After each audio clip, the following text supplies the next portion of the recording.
একজন ব্যক্তির একবার ধরেন ডেঙ্গু হলো, পরবর্তীবার যখন আবার ডেঙ্গু হচ্ছে, তখন আসলে তাৎক্ষণিকভাবে তার ক্ষেত্রে কি করণীয় বা কি ঝুঁকির মধ্যে তিনি পড়তে যাচ্ছেন? সেক্ষেত্রে আমি যে কথাটি বললাম যে ইমিউন এনহান্সমেন্ট হলো ব্যাপারটা হলো যে তার যে ইমিউন মেডিয়েটার্সগুলি থাকে বা আমরা বলি যে সাইটোকাইন বলি, যে সাইটোকাইনগুলি আমাদের বডির ইমিউন সিস্টেমকে রেগুলেট করে। তো সেটা হয়ে যায় কি, আমরা সাইটোকাইন আমাদের বডির জন্য দরকার, কিন্তু যখন এটা অতিরিক্ত হয়ে যায় আমরা এটাকে বলি সাইটোকাইন স্টর্ম বা সাইটোকাইনের ঝড়। এরকম যখন প্রচুর পরিমাণ সাইটোকাইন তৈরি হয় তখন তারা আমাদের বডির ইমিউন সিস্টেমগুলি এক্সাজারেশন বা অতিরিক্ত ইমিউন মেকানিজমের কারণে বিভিন্ন ধরনের রিস্কের মধ্যে পড়েছে আমাদের বডি। তখন হয় যে আমাদের অর্গানগুলি এফেক্টেড হয়ে যায়, স্পেশালি লিভার, কিডনি, ব্রেন, তখন এগুলিতে বা আমাদের একটা রিস্ক বা ওয়ার্নিং সাইন চলে আসে আমাদের বডিতে। যেরকম আমরা দেখি যে প্লাজমা লিকেজ একটি ইম্পর্ট্যান্ট একটি জিনিস, যে আমাদের এদের সাইটোকাইনগুলি করে কি যে ব্লাড ভেসেলের যে গ্যাপগুলি ওগুলি দিয়ে রক্তের যে জলীয় অংশ সেগুলি নির্গত করে দেয়, যার ফলে বডি একটা ডিহাইড্রেশন অবস্থায় চলে যায়। এবং এই ডিহাইড্রেশনগুলি আমরা বুঝতে পারি না। আমাদের কিছু কিছু ডিহাইড্রেশন যেন আমি যদি উদাহরণ দিই আপনাকে, ডায়রিয়া বা লুজ মোশন জনিত, ওগুলো আমরা সহজেই বুঝতে পারি। তার স্কিন লুজ হয়ে যাবে, আই শাঙ্কেন হয়ে যাবে, হাত পা ঠান্ডা, কিন্তু ওগুলো হয় মাইক্রোস্কোপিক লিকেজ হয়, বুঝতে বুঝতে তো তখন রুগীর অবস্থা খারাপ হয়ে যায়। সুতরাং এই ব্যাপারটা আমাদের অবশ্যই রুগীকে মনিটর করতে হবে।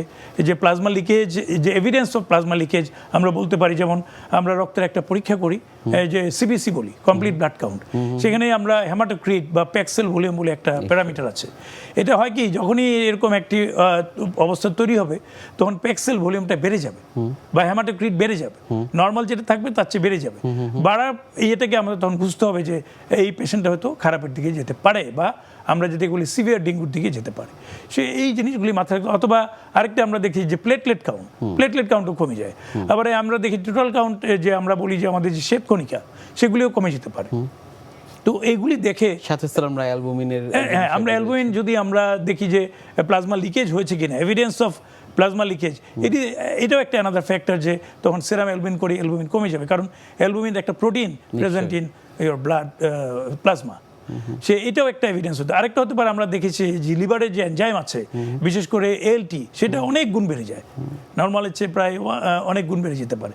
তো এইগুলি হলো evidence of going for this sort of disease বা ডেঙ্গুর তীব্রতা, বা আমরা যেটাকে বলি সিভিয়ার ডেঙ্গু। আরেকটি হয় অনেক সময় ফ্লুইড, প্রথমে ছিল মাইক্রোস্কোপিক, পরে এটা যে ম্যাক্রোস্কোপিক, আপনার পেরিটোনিয়ামে চলে আসে, তখন পেট ফুলে যায়। আবার যদি প্লুরাল ফ্লুইডে চলে আসে তখন আপনার পালমোনারি এডিমা তৈরি হয়ে যায়, শ্বাসকষ্ট হয়।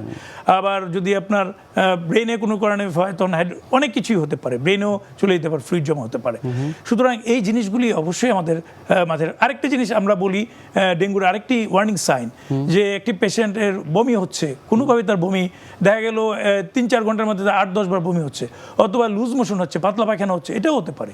সো অথবা পেটে প্রচণ্ড ব্যথা, অল আর ওয়ার্নিং সাইন। সুতরাং অথবা ব্লিডিং টেন্ডেন্সি হচ্ছে, মাড়ি দিয়ে রক্ত পড়ছে, অথবা ইউরিন প্রস্রাবের সাথে একটু রক্ত যাচ্ছে, অথবা মেয়েদের ক্ষেত্রে দেখা যাচ্ছে মাসিকের সময় অনেক ব্লিডিং হচ্ছে।